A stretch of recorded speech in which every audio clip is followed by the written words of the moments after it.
جیسے ہم نے وہ بات کی کہ چمپ برین کی کہ جو ہمارے اندر کا ایک جانور ہے، حسن صاحب اگر ہم اس کی بات مان لیں گے تو ہم اس کو جواز دے رہے ہیں کہ وہ ہم سے اور اسٹرانگ ہوتا چلا جائے. وہ پہلے ہی ہم سے اسٹرانگ ہے اور وہ مزید اور اسٹرانگ ہوتا چلا جائے گا. جب ہم اس کی بات نہیں مانیں گے تو وہ آگے سے ایک ٹینٹرم تھرو کرے گا، اس کو اچھا نہیں لگے گا، وہ برا منائے گا. لیکن اگر آپ اس کو ایک دفعہ بولنے دیں گے اور پھر اس کو سمجھائیں گے کہ اس وجہ سے تمہاری بات نہیں مانی، تو وہ آپ کی بات کو سمجھے گا، وہ آپ کی بات کو سنے گا اور نیکسٹ ٹائم سے وہ لیس یعنی کہ اسٹرانگر ہوگا پہلے کی دفعہ. تو بلیمنگ پہ ہم آتے ہیں. کیسے چلتی ہے بلیمنگ؟ میں چاہوں گی کہ پیشنٹس اور فیملی سارے پارٹیسپیٹ کریں اس چیز میں اور بتائیں کہ کیسے ہمارے فیملی اسٹرکچرز میں جو ہے آپس میں بلیمنگ چلتی ہے. مزبطہ سے سٹارٹ کرتے ہیں.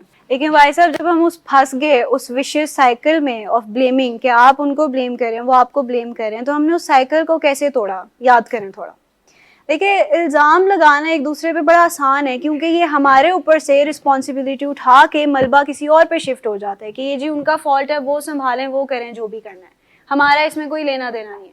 بڑا ایزی ہے فنگر کو پوائنٹ کرنا کسی اور کے اوپر کہ جی یہ آپ لوگوں نے کیا ہے. بٹ جب ہم ایک فنگر کسی پہ پوائنٹ کر رہے ہیں تو ایکچولی میں 3 فنگرز ہماری طرف پوائنٹ ہو رہی ہیں، تو کہیں نہ کہیں ہمارا بھی اس چیز میں پارٹ ہے. تو میں چاہوں گی کہ اور کوئی بتائے کہ کیسے بلیمنگ چلتی رہی. مس نایاب، کیا آپ کے کیس میں کوئی بلیمنگ چلی فیملی کی طرف سے یا آپ کی طرف سے؟ اچھا، میں آپ کو بتاؤں کہ فیملیز جب بے بس ہو جاتی ہیں نا طیب صاحب، بلیم سن سن کے جب وہ بے بسی کا عالم آتا ہے تو وہ ایونچولی مظلوم بن جاتے ہیں، وہ مان جاتے ہیں، آگے سے چپ ہو جاتے ہیں. وہ جو کروشل کانورسیشن سے پہلے ہم پڑھتے ہیں نا کہ 2 طریقہ کار ہوتے ہیں بات کرنے کے، سائلنس یا وائلنس، وہ سائلنس میں چلے جاتے ہیں. جب ہم سائلنس میں چلے جاتے ہیں نا تو ہم اگلے بندے کو یہ اتھارٹی دے دیتے ہیں کہ وہ ہمیں مزید اور الزام دے. تو ایک پوائنٹ آتا ہے کہ وہ آپ کی بات مان بھی جاتے ہیں. جب وہ آپ کی بات مانتے ہیں تو وہاں سے وہ سرکل شروع ہوتا ہے انیبلنگ اور پرووکنگ کا، معاونت کرنے کا اور اشتعال انگیزی کرنے کا، سختیاں کرنے کا. یہاں سے بلیمنگ سے نکلتا ہے. جب وہ بے بسی آتی ہے نا تو بے بسی میں ہم یہ 2 چیزیں کر رہے ہوتے ہیں. تو یہ نیسیسری نہیں ہے کہ اگر آپ نے کہا ہے 5 باتیں آپ نے کہی ہیں اور انہوں نے جو ہے ایک بات آپ کی مان لی ہے، ضروری نہیں ہے کہ وہ بات سچ ہو. ایسا بھی ہو سکتا ہے کہ انہوں نے بے بسی میں آ کے مجبوراً یہ بات مانی. جب ہم اپنے آپ کو بلیم کرنا شروع کرتے ہیں احمد صاحب، تو اس سے پہ باہر کیسے نکلا جائے؟ فیملی سے میں یہ سوال کرنا چاہوں گی کہ جب آپ کا بچہ آپ کو بلیم دیتا ہے کہ یہ آپ لوگوں کی وجہ سے ہوا ہے، تو آپ لوگوں کا آگے سے رد عمل کیا ہوتا تھا؟ آپ لوگ کیا یعنی کہ ان کو کہتے تھے ڈیورنگ ایکٹیو ایڈکشن؟ یہ میں بات کر رہی ہوں ٹریٹمنٹ میں آنے سے پہلے. میں بات اس پہ بھی کروں گی کہ ٹریٹمنٹ کے آنے کے بعد آپ نے کیا سیکھا کہ کیسے بلیم کو یعنی کہ ہینڈل کرنا چاہیے. لیکن ٹریٹمنٹ میں آنے سے پہلے اگر وہ آپ کو بلیم کر رہے تھے تو کیا آپ لوگوں نے کیا کہا ان کو؟ جب آپ آگے سے یا تو چپ بھی کر جائیں گی تو ان کو لگے گا کہ مان گئی ہے میری مدر کہ انہی کا فالٹ ہے، تو وہ ایک قسم کا ان کو سینس آف اتھارٹی دیتا ہے کہ ٹھیک ہے، انٹائٹلمنٹ کی ایک سینس دیتا ہے کہ صحیح ہے پھر نا کہ انہی کا فالٹ ہے، وہ مان گئے اس چیز کو. جب آپ نہیں مانتے اور آگے سے لڑائی کرتے ہیں تو تب بھی ان کو یہ لگتا ہے کہ فالٹ تو بھی نہیں کہ لڑائی تو انہوں نے سٹارٹ کی. تو طریقہ کار جو ہے بلیم سے نکلنے کا 2 طریقہ کار ہوتے ہیں. یا تو جب آپ سٹینڈ لیں تو پھر سٹینڈ پہ ڈٹ جائیں، یا پھر آپ کروشل کانورسیشن کریں. اور ایک تیسرا طریقہ کار یہ بھی ہوتا ہے کہ خود ہی سے بحران پیدا کر کے اس کو مینیج کریں. بحران پیدا کر کے، اب اس سے کیا مطلب ہوا کہ ہم خود ہی سے کرائسس کیسے پیدا کر سکتے ہیں؟ زندگی میں آتے ہیں کرائسس، ان ایکسپیکٹڈ جو کرائسس آتے ہیں، اس کے بعد نقصانات ہوتے ہیں ڈھیر سارے. اگر ہم نیچرل ڈیزاسٹرز کو دیکھیں تو جب ٹورنیڈو، ارتھ کویکس، یہ ساری چیزیں آتی ہیں تو ساتھ میں تباہی بھی آتی ہے اگر ہم پریپیئرڈ نہیں ہیں اس چیز کے لیے. لیکن اگر ہم پریپیئرڈ ہوں، خود ہی سے ایک ڈیزائن کر کے کرائسس کریٹ کیا جائے اور پھر اس کرائسس کو ہینڈل کیا جائے تو اس سے بہت سکسیس ملتا ہے، اس سے چیزوں کا حل نکلتا ہے. اب کیسے؟ خود سے کرائسس کریٹ کر کے کیسے حل نکال سکتے ہیں؟ جب میں بات کر رہی ہوں کرائسس کو کریٹ کر کے مینیج کرنے کا تو میں یہ کہہ رہی ہوں کہ جب آپ کسی سے بات کریں گے یا آپ کسی پہ سٹینڈ لگائیں گے تو کرائسس کریٹ ہوتا ہے پیشنٹ کی طرف سے. لیکن اگر آپ پہلے سے یہ جان لیں گے کہ اس کرائسس کو کریٹ کرنے کے نتیجے میں ہمارا بچہ اس طریقے سے ریئیکٹ کر سکتا ہے, تو آپ کو پہلے سے پتا ہوگا کہ آپ نے کہنا کیا ہے ان کو. کیونکہ اگر آپ سوچے سمجھے بغیر ایموشنلی سٹینڈ لگا دیں گے کسی پہ, تو وہ جب آگے سے ریئیکشن دیں گے تو ہمیں ہینڈل نہیں کرنا آتا اس وقت, ہمیں یہ نہیں پتا ہوتا کہ کیا آنسر دیں, اور اکثر اوقات کوئی ایسا آنسر دے دیتے ہیں جس سے بات اور بگڑ جاتی ہے. تو اگر پہلے سے ہمیں پتا ہوگا کہ کرنا کیا ہے, سٹینڈ لگانے کے بعد اگر کوئی پرابلم آئے گی, یہ کہہ سکتا ہے کہ مجھے فون تو آپ لوگوں نے دینا ہے یا مجھے کام کرنے کی تو اجازت دینی ہے, اور وہ آگے سے آپ سے لڑ سکتے ہیں یا آپ سے جھگڑ سکتے ہیں, تو آپ کو پتا ہونا چاہیے کہ ان کو ڈیل کیسے کرنا ہے, ان کو جواب کیا دینا ہے. تو یہ والی اپروچ کام کر گئی اس دفعہ, بٹ یہ ریکمینڈیڈ اپروچ نہیں ہے کیونکہ آگے چل کے یہ آپ لوگوں کے ریلیشن شپ میں پرابلم کریٹ کر سکتا ہے. لیکن ٹف لو یہ کہتا ہے کہ آپ نے پیار محبت سے اور حوصلہ افزائی کے ساتھ آگے بڑھنا ہے. جب میں یہ پڑھ رہی تھی عقیدہ جو بک میں ہے, جب میں پڑھ رہی تھی تو سب سے پہلا کویشچن یہ اس میں لکھا ہوا تھا کہ کیا آپ نے آج اپنے بچے کو ہگ کیا, کیا آپ نے اپنے بچے کو آج ہگ کیا, اس کو پیار دیا, اس سے بات کی. اگر آپ یہ سیم بات جب وہ غصہ ہو رہے تھے تب ریپیٹ کرتی تو تب معاملہ بگڑ سکتا تھا, لیکن ویٹ کرنے کے بعد جب یہ بات کی تو یہ کام کر گیا. لیکن جیسے ڈاکٹر اعجاز نے بات کی کہ صحیح یا بہترین طریقہ کار یہ ہے کہ غصہ ہوئے بغیر ایک ہی چیز کو بار بار ریپیٹ کرنا, بڑے آرام سے بتانا کہ بیٹا ایسے نہ کرو, اچھا نہیں لگتا, یہ طریقہ کار ٹھیک نہیں ہے.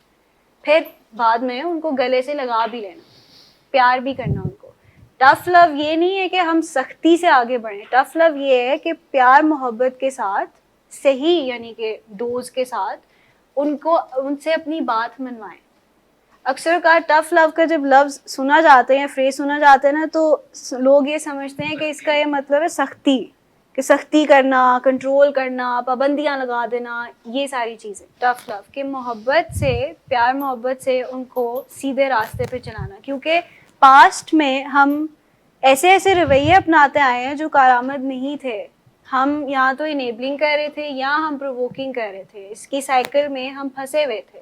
اب انیبلنگ یعنی کہ معاونت کر رہے تھے, ان کی بیماری کو بڑھاوا دے رہے تھے, ان کی بات مان کے, ان کی پرابلمس پہ پردہ ڈال کے, یا تو ڈر خوف کی وجہ سے یا بہت زیادہ پیار کی وجہ سے کہ شاید زیادہ پیار دیں گے تو یہ سنبھل جائے گا. کیونکہ کہیں نہ کہیں بچے نے آپ کو یہ کہا ہوتا ہے کہ آپ نے مجھے اتنا پیار نہیں دیا, تو اس کے جواباً پھر آپ ان کو ڈھیر سارا پیار دیتے ہیں.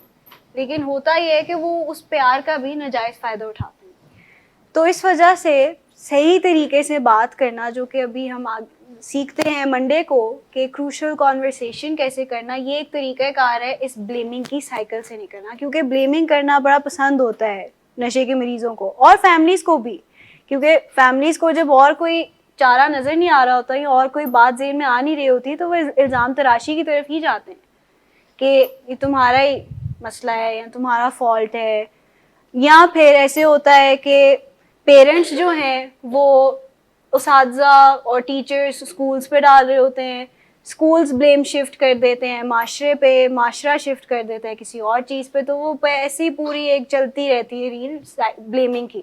وہ جو ویل ہے بلیمنگ کا اس کو توڑنا بڑا ضروری ہوتا ہے, اور وہ ادھر آ کے ٹوٹتا ہے. کیونکہ یہاں آنے تک جب ہم ایک سٹینڈ لے چکے ہوتے ہیں ان کو علاج میں لے کے آنے کا, تو ہم نے ایک کرائسس سا پیدا کیا ہے ان کو ٹریٹمنٹ میں لے کے آ کے, اور پھر اب ہم اس کو ساتھ ساتھ سمیٹ رہے ہیں اچھے طریقوں سے, پراپر طریقوں سے, جیسے کہ ہمیں کرنا چاہیے.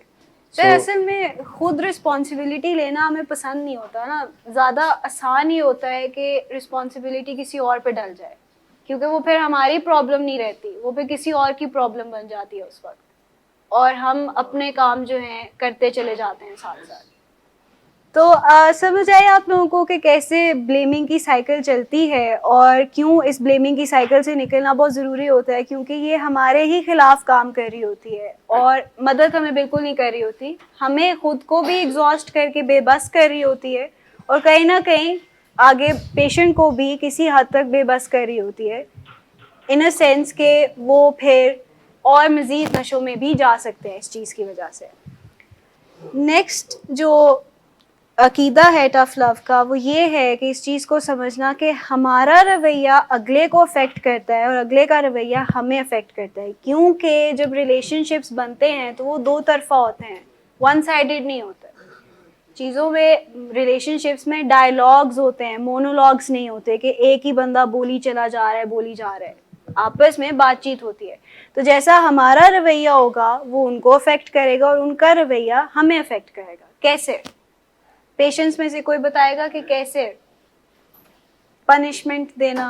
زیادہ تر بات جو یہاں پہ ہم کرتے ہیں کہ جو پیرنٹس کے کچھ رویے جو افیکٹ کرتے ہیں بچوں کو, وہ انیبلنگ اور پرووکنگ ہوتا ہے. پیرنٹس کو یہ بھی سمجھنے کی ضرورت ہے کہ you don't have to make it all better, کیونکہ ہماری کافی ان ریئلسٹک سی ایکسپیکٹیشنز ہوتی ہیں جب ہم ٹریٹمنٹ میں آتے ہیں کہ بچہ جو ہے اب یہاں سے 100% ٹھیک ہو کے نکلے گا, سارے اس کے جو چیزیں ہیں وہ سالو ہو جائیں گی, سارے مسئلے ریزالو ہو جائیں گے. اگر ہم اس ان ریئلسٹک ایکسپیکٹیشن کے ساتھ آپریٹ کر رہے ہیں اور کل کو جب وہ جا کے وہ کوئی ایسی چیز کرتے ہیں جو ہمارے گمان میں یعنی کہ ہمیں نہیں تھا کہ یہ کرے گا, تو ہم دل برداشتہ محسوس کرتے ہیں کیونکہ ہماری کہیں نہ کہیں ایکسپیکٹیشن ان کے بیہیویئر سے بہت زیادہ ہوتی ہے. تو جو بات ہے میرٹ پہ ڈیل کرنا, یعنی کہ کوئی میجریبل ایکشنز ہوں گے اس کے, تو پھر کوئی آپ ان کو آگے سے دیں کوئی آنسر یا کوئی رزلٹ یا کوئی جو بھی آپ ان کو دینا چاہ رہے ہیں, ریوارڈ یا کچھ, لیکن میجریبل کوئی ہو.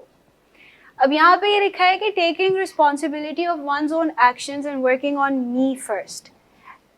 اب یہ کیسے ہم کریں؟ بڑا مشکل ہے کہ ہم علاج میں آئے ہیں تو ہم اپنے اوپر پہلے کیسے کام کریں, کیونکہ ہم تو اپنے بچے کے ٹریٹمنٹ کے لیے آئے.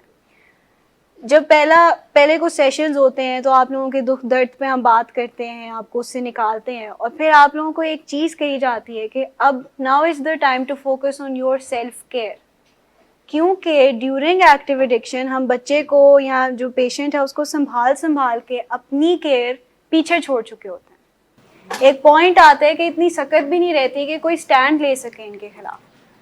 تو اس وجہ سے اپنی سیلف کیئر کرنا بڑی ضروری ہے, اپنے ایکشنز کے اپنے بیہیویئرس کی رسپانسبلٹی لینا بڑی ضروری ہے. جہاں پہ آپ لیک کرتے ہیں وہاں پہ رسپانسبلٹی لیں اور پھر اس سے آگے بڑھیں, سیکھیں. کیونکہ ہیومن کا ایک کام ہی ہے کہ سیلف ڈیولپمنٹ کرنا, اپنے آپ کو بہتر سے بہتر بناتے چلے جانا.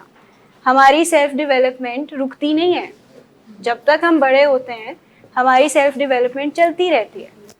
یہ ایک ہیومن کی نیڈ کہہ لیں یا ایک ہیومن کا ایجنڈا کہہ لیں, یہ ہے کہ ہم اپنے آپ کو بہتر سے بہتر بنانے کی کوشش کرتے ہیں. 100 دنوں کے ٹریٹمنٹ کے بعد بھی ہم سے کبھی کبھار غلطیاں ہو جاتی ہیں, لیکن اس پہ کوسنا نہیں چاہیے اپنے آپ کو, اس سے سیکھ کے آگے بڑھنا چاہیے. لیکن اگر ہم اپنے آپ کو اس وقت کوسنا شروع کر دیں کہ اب یہ غلطی ہوگی, اب یہ ہو گیا ہے, تو یہ والا جب آپ مائنڈ سیٹ رکھیں گے تو ہمارا, کیونکہ مائنڈ اچھا خاصا پاورفل ہے, تو وہ آپ کو اسی طرح سوچنے پہ مجبور کر دے گا اور آپ کے ایکشنز بھی اسی طرح کے ہو جائیں گے. پھر دیکھیں پیرنٹس کا ڈیزیز اگر ہم کہیں تو وہ ہے کو ڈپینڈنسی, کہ وہ روگی ہو جاتے ہیں اپنے پیشنٹ کے اوپر, اور اس دوران وہ ایسے بیمار رویے اپنا لیتے ہیں جو کہ ہیلپ فل نہیں ہوتے ہیں, جو کہ ہمیں بھی ایگزاسٹ کر رہے ہوتے ہیں اور پیشنٹ کو کوئی ہیلپ نہیں کر رہے ہوتے ہیں. ہم یہ سوچ کے کر رہے ہوتے ہیں کہ شاید اس کی مدد ہو جائے گی اس چیز سے, لیکن اس کی ایکچولی میں مدد نہیں ہو رہی ہوتی, الٹا ہم اپنے آپ کو ہی ایگزاسٹ کر رہے ہوتے ہیں اس چیز میں. گڈ آفٹر نون سر. گڈ آفٹر نون. سر ایک کلائنٹ بہت دیر سے آپ کا انتظار کر رہے ہیں. کیا تمہیں کس نے کہا تھا اپائنٹمنٹ دینے کو؟ سر کل شام آپ ہی نے تو کہا تھا. جھوٹ بولتی ہو تم. میں نے تمہیں کب کہا تھا؟ تم سب جھوٹ بولتے ہو مجھ سے. شراب نوشی کی وجہ کردار کی خرابی نہیں, موڈ کی خرابی ہے. شراب نوشی کبھی بھی نشے کی بیماری میں بدل سکتی ہے. نشے کی بیماری ہر سٹیج پر قابل علاج ہے. مدد حاصل کیجیے, کیونکہ وہ ایسا نہیں کرے گا. ولنگ ویز سے مدد حاصل کیجیے, کہیں سے بھی مدد حاصل کیجیے, لیکن فوری مدد حاصل کیجیے. جس معجزے کے انتظار میں آپ نے بہت دیر کر دی, اب وہ دستک دے رہا ہے. مدد حاصل کیجیے, مدد حاصل کیجیے, مدد حاصل کیجیے.